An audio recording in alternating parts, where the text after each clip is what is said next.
maandooriyihii saasa ku kalifay inuu walaashaya anaga isla kaaya qabayadana dhinac buu ka haystay anigana dhinac buu iga qabay markaan anigu sheekada ogaadayna waa aniga baraha bulshada keenay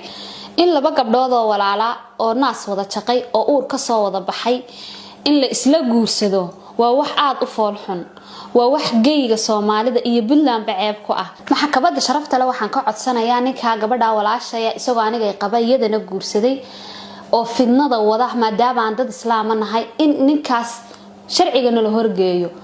marka anigu hadeer talo waxaan isdhihi karaayo ku kalifi kara farxan inuu walaashay uu damco maandooriyaha qaybihiisa kala duwan buu isticmaalaa ninkani aniga hadda ka hor isagoo maandooriyaha soo isticmaalay xabad buu igu dhuftay xabad baana igu taala aniga biraan igu jira gabadhaana wuxuu guursaday aniga oo dhakhtar ku maqan waxaan u imi labadooda isqaba arinkiina wuxuu waa been arinkaas uu jira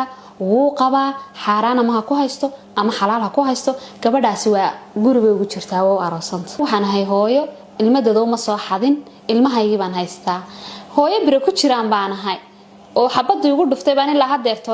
xanuunkeedii la rafaadsanon meel la jiifaa ninkan wuxuu dhaahday waan furay sanad ka hor baan furay aniga sanad ka hor waa deganaa meel baan deganaa hadeerna umul baan ahay ilmahan hadeerto la aan dhalay mijin baa iga dhalay wuxuu dhahay naagta sanad ka hor baan furay horta magacayga Nuur Axmed Xuseen baa la dhahaa waxaan ahay gabadhii baraha bulshada arinkeeda haystay waxaan rabay inaan u jawaabo ninka aan carruurta u dhalay ee yiraahday gabadha uu ila guursaday walaashay ma qabo arinkaas rabay inaan ka hadlo horta gabadha oo aan walaalahan hay uu qabaa ninkaas ilaa hadeer ilaa abtina way meel u joogtaa way wada joogaan labadoodu gurigeena ku wada nool yihiin gabadha walaashay uu ila guursaday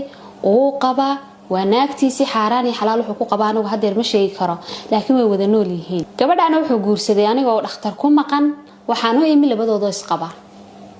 arinkiina wuxuu waa been arinkaas uu jira wuu qaba xaraana ma ku haysto ama xalaal ha ku haysto gabadhaasi waa guriga ugu jirtaa oo aroosanta wuxuu kala sameeyay maamada hooyaday wuxuu dhahday baraha bulshada lacag beeduna ka raadinaysaa sidoo kale waa hooyo uu madax boostay ayadana hooyaday horena waa u nooleed hadeerna way nooshaa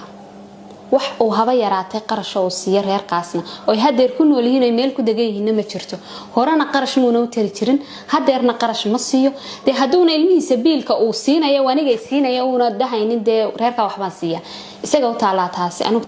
arinka waxaan uga jawaabayaa inuu wuxuu sheegay asagu hadeer tolo ay been tahay dhammaan hadaladiisa oo dhan hal xalaal kuma jirto haduu nin ragayahay farxaan intuu halkaas soo fadhiisto kitaab ha maro ha yiraahdo naagta dooc iyo dareen samac iyo basar ma arkin anigu diyaar baan u hayno maxkamada la isku kaayageeyo hadda ka hor maxkamada waana la geeyay laamaha amnigu way soo qabteen gurigiisii iyagoo wada joogaana la soo qabtay ninkan iyo naagtan oo isla de guri reer dhan oo degan oo dhaqmaya yihiin hadii laamaha amniguna soo qabteen maxkamadana la isku kaaya keenay maxkamada markii la keenay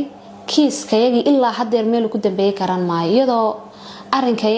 adigu kiiskaas meel hadeer tolo saliya raad meel ku dambeeyay karan maayo laakiin ninka ay naagtaas way isqaban maxkamada la isku kaaya keenay sawirkii aan maxkamada gudaheeda kaga qaadayna waan hayaa marka anigu hadeer talo waxaan isdhihi karaayo ku kalifi kara farxan inuu walaashay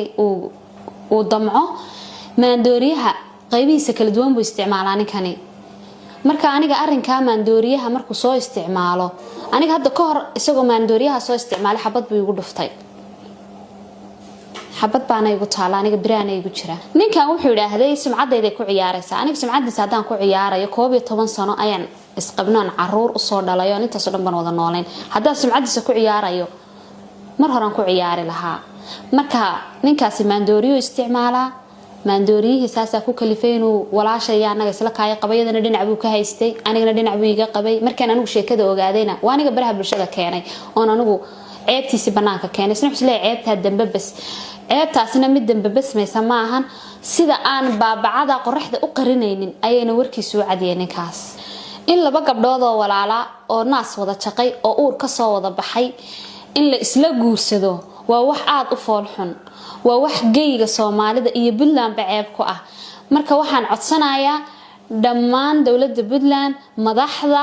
wadaadada culimada Soomaaliyeed inay arinka wax ka dhahan oo arinkaas soo faragashadaan arinkaana waa inaan la dhayalsanin Soomaaliya waa inaan arinka la dhayalsan arinkaas waa arin fool xun maxkamada sharafta leh waxaan ka codsanayaa ninka gabadha walaashaya isagoo aniga qabayadana guursaday oo fidnada wada maadaama aan dad islaam nahay in ninkaas sharciga la horgeeyo oo maxkamadda la soo taagani ka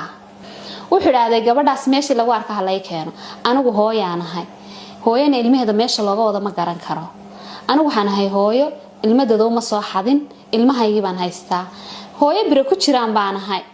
oo xabadii ugu dhuftay baan ilaa hadeerto xanuunkeedii la rafaadsanon meel la jiifaa hadduu horta ilmahayga yarka anigu marnaba ma dhigayo haddii aan dhinto laakiin ilaahayba waa baday inuu ilmihiisa haysto ninkan wuxuu dhaaday waan furay sanad ka hor baan furay aniga sanad ka hor waa deganaa meel baanan deganaa hadeerna umul baan ahay ilmahan hadeerto la aan dhalay mijin baa iga dhalay wuxuu dhaaday naagta sanad ka hor baan furay horta taasaan ka leeyahay sidoo kale anaga isaga markaa uu naagtan guursaday biilkii ilmaha ka goostay ilmaana ma furay ilmaana ma furay biilkii uu ka goostay ilmaha gurigii uu ka saaray dhammaan wuxuu ilmahaas haday waxbarasho tahay haday gurigooda tahay dhammaan wuxuu ilmaha siin jiray oo dhan khadku ka saara